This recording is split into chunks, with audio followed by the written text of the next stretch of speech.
How to upload video to Instagram on mobile. Hi everyone, this is Rose from Create Login and Delete. Without much ado, let's dive right into the video. Tap profile icon at bottom right corner of the screen.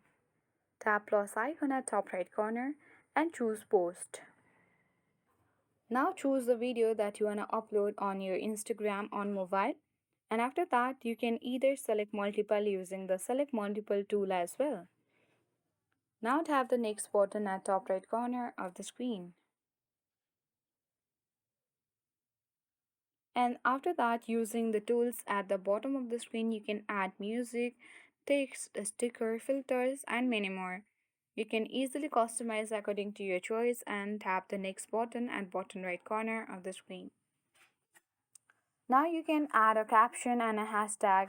As well, you can customize the option below like tagging people, adding location, and many more. After that, tap show button at bottom right corner of the screen and successfully a video will be uploaded to your Instagram on mobile.